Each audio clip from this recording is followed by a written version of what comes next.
Olá, mais uma vez estamos aqui com vocês para ministrar mais um módulo que com certeza vai acrescentar o vosso conhecimento.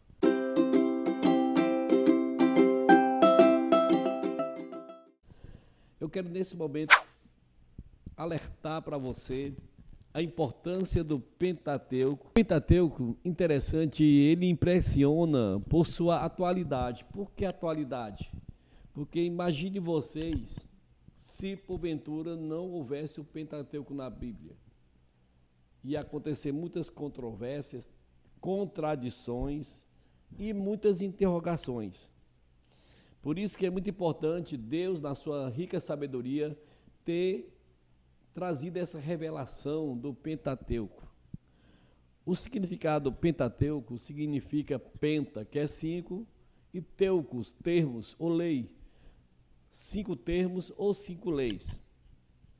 E interessante, quando você começa a folhear o cânon sagrado, ele já apresenta para você a questão do livro de Gênesis, que tem sua palavra em hebraico, Bereshit, que significa origem, o começo de tudo. E quando começo a lapidar o livro de Gênesis, nós observamos que começa assim, a criação do universo, da terra, da vida e do homem. Aí vem aquele questionamento. Deus diz, haja luz e houve luz. Só que quando eu começo a estudar a palavra, nós percebemos que a luz aparece no 4º dia. E que luz é esta que aparece no primeiro momento da criação?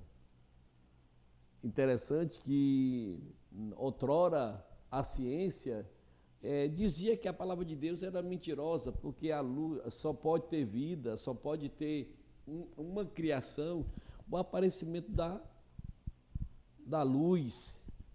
E tendo a luz aparece só no 4º dia, mas no primeiro dia aparece uma luz. Que luz é esta?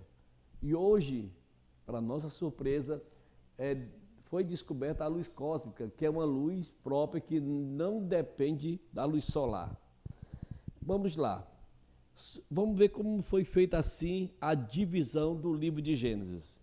A criação do universo, da terra, da vida do homem, a introdução do pecado e a queda do homem, a origem das civilizações, a destruição da humanidade através do dilúvio, a restauração da civilização e a dispersão das nações, a chamada de Abraão para iniciar uma nação monoteísta, os assessores de Abraão, no caso os patriarcas, no caso vem Abraão, Isaac, Jacó, e depois aparece José.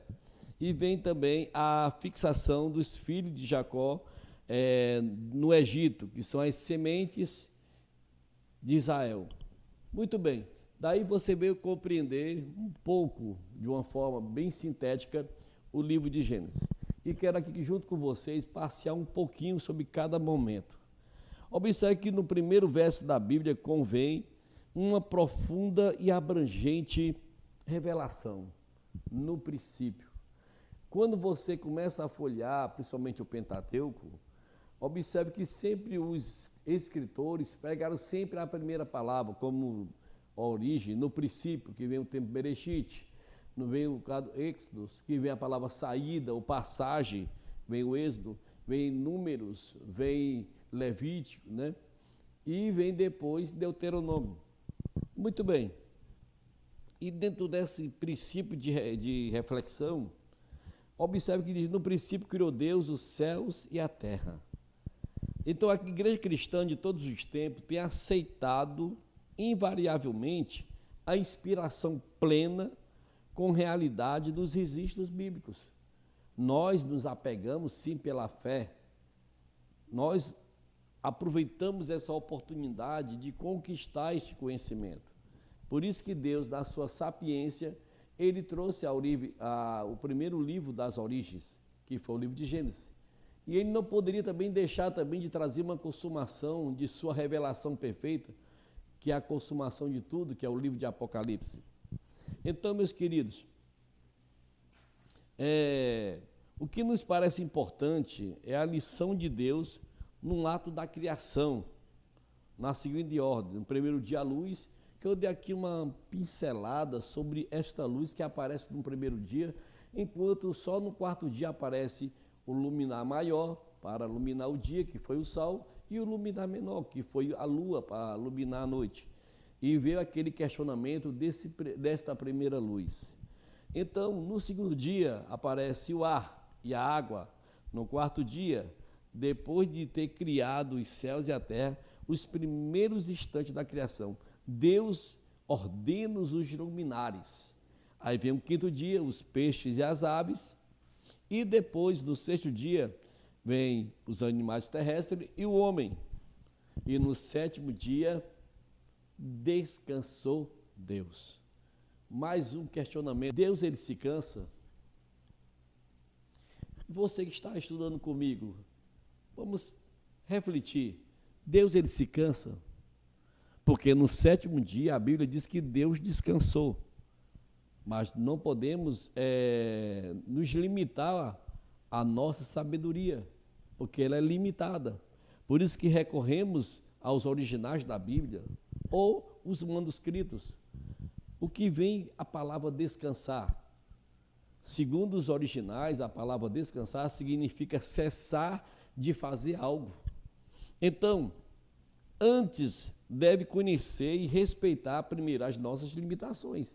Lógico, não posso também só limitar, eu tenho que procurar as respostas que tem dentro da palavra de Deus. Respostas estas que, senão, vou ficar na dúvida e vou cair no campo do ateísmo. Por isso é muito importante você, aluno, começar a pesquisar, estudar, não somente limitar a apostilas, pegar acervos, né, teológicos, para poder assim respaldar as tuas dúvidas e tirar as dúvidas e começar a ter certeza do conhecimento, certo? E outra coisa muito importante, pela prerrogativas, Deus também usou sua onisciência, mas Deus foi tão sábio que ele teve que usar, né, palavras humanas, através de instrumentos humanos, para que possamos compreender o projeto e o plano de Deus para a humanidade. Por isso que deixou Deus assim feito, a forma como foi criado o homem e a mulher, e após isto, né, nos deu nos concebeu a questão da compreensão do pecado e as consequências do mesmo, mas também nos mostrou também a peculiaridade também da criação do homem. O homem mesmo limitado, mesmo feito de barro, mas o importante, Paulo expressa, que dentro desse vaso de barro existe a glória de Deus. Muito bem, nós sabemos que a palavra Adão significa vermelho, não é isso? Porque vem do barro. Depois aparecem as origens das civilizações e depois vem a destruição da humanidade pelo dilúvio. Estava ministrando uma aula, né, por outra faculdade, segundo os arqueólogos aqui do Ceará, em cima da serra apareceu fósseis de peixe. Como é que pode ter aparecido esses peixes lá na serra? Interessante, né? Mais uma reflexão para vocês, aluno que está estudando aí o CEIFO, para você pesquisar. Não se limite somente à apostila, pelo amor de Deus, vá a fundo, pesquise, né? Participe do seu conhecimento, né? Interessante, nós sabemos que hoje existe os continentes separados, mas antigamente, antes de acontecer a Pangeia, não é isso? Então, o mundo era só um pedaço, possamos usar assim, de terra. Depois que aconteceu a Pangeia, houve o que? As separações que veio surgir assim os continentes. Por isso que vem aquela questão, se o dilúvio foi parcial ou foi integral. Qual é a tua resposta? Pesquisa aí e responde para mim. O dilúvio foi local, só na região lá, ou foi universal? Muito bem. Observe também que dentro do livro de Gênesis aparece a questão Deus se arrependeu de ter feito o homem. Só que tem na Bíblia que diz assim que o homem, Deus não é filho do homem para que minta, e nem também que ele venha se arrepender.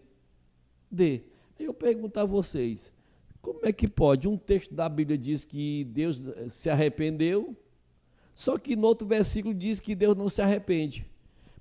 Parece que está havendo aí uma contradição. Será que existe contradição aí, gente? Eu acredito que não. Por isso que é muito bom você, aluno, recorrer para os originais, para as palavras próximas, que nós chamamos de manuscritos. Lógico que hoje nós não temos os originais da Bíblia, nós temos os manuscritos. Por isso que é muito importante também você, aluno, também, se você é curioso, se você é um estudante da Palavra de Deus, procure estudar um pouco sobre hebraico, sobre grego, né? Infelizmente o aramaico ele se perdeu, né? Uma língua morta que já se perdeu durante o tempo, mas ainda há a existência do grego, koiné, e ainda o hebraico, que é muito importante você, aluno, estudar. Muito bem, a questão é, Deus se arrepende ou não se arrepende? A Bíblia se contradizeu aí? Que a Bíblia se arrependeu? Ou que Deus se arrependeu? Eu acredito que não. Bom, segundo os manuscritos do hebraico, não é que Deus se arrependeu, mas dentro dos manuscritos está dizendo que Deus se entristeceu de ter feito o homem. Então Deus também, ele tem sentimento, Deus também tem essa questão também de sentimento, de tristeza, de ódio, de ira, ele tem. Ele é um ser, né, que tem esta benevolência para com o ser humano, de também se alegrar também quando o ser humano se arrepende, certo? Muito bem. Está aqui o texto.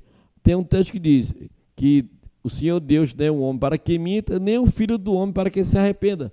Está lá em Deuteronômio 23 e 19.